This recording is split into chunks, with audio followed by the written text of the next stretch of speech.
အသက်ရှိခြင်းနဲ့ကျမ်းမာခြင်းနဲ့ဆိုရင်ကိုယ့်တဲ့အသက်သိက္ခာဂုဏ်ဝါကြီးမားတဲ့ပုဂ္ဂိုလ်တွေကိုအယုသေးပေးကြဟုတ်ပြီလားအဲ့တော့ဒီပွဲမှာဦးဇင်းကဘာပြောမလဲမေးရင်စောစောကတရားကဗုဒ္ဓဝါဒဘာဝါဒလဲသက်တော်ရှိတဲ့ဆရာတော်ကြီးကျင့်သုံးသွားတာဗုဒ္ဓဝါဒနဲ့အညီမို့တရားနာမည်ကိုလည်းဗုဒ္ဓဝါဒလို့ဒီလိုပေးတယ်ဟုတ်ပြီလားသက်တော်90ဆိုဝါတော်ကဘယ်လောက်ဝါတော်90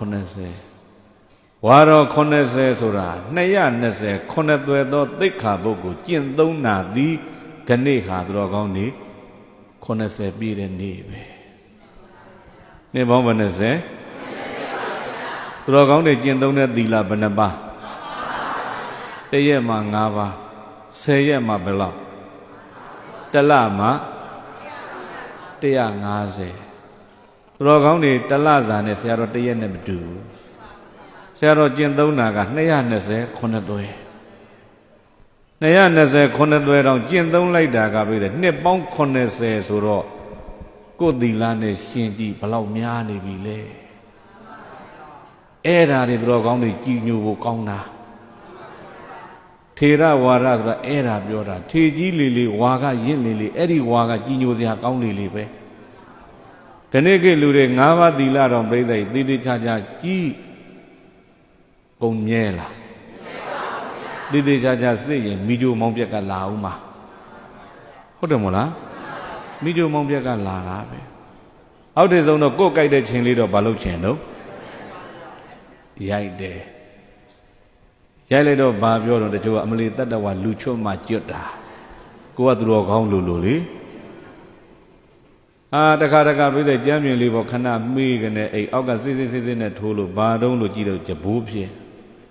လူနိုးလာတော့ကြဘိုးကကြမ်းကြတဲ့ပြန်မတိုးဘူးလားတိုးသွားတဲ့ကြဘိုးကိုထုတ်ပြိတဲ့ကတပြက်စီကျိုးနဲ့ပြန်ထိုးထုတ်လူချင်းချင်းတွေ့ရင်ပြိတဲ့ဝလို့လှလို့အလွန်ပြောနော်ကြဘိုးလေးသွေးတောက်ထားလို့ဝနေမြဝလို့လှလို့ပြောသေးလားဘာလို့ပြလိုက်တိုက်ယုံနဲ့မကဘူးပုတ်ပြီးနမ်းကြည့်စေအဲ့တော့ပါဏာတိပါဠိလည်းလုံကြလာမေးလိုက်တော့ဟင်းအင်းပဲဟုတ်လားမုဒဝါဒတချို့ကပြောတယ်မူသားမပါလင်္ကာမချောပြောပြရတာပဲပြောပြီးကျေနပ်တာပြုံကြီးသူပါလေအဲ့ဒီကလေးကမုဒဝါဒလည်းသိမဟုတ်ချင်း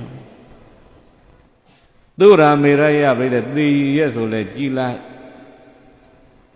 ရှောင်လားရှောင်တဲ့လူနဲ့မရှောင်တဲ့လူဘယ်သူကများ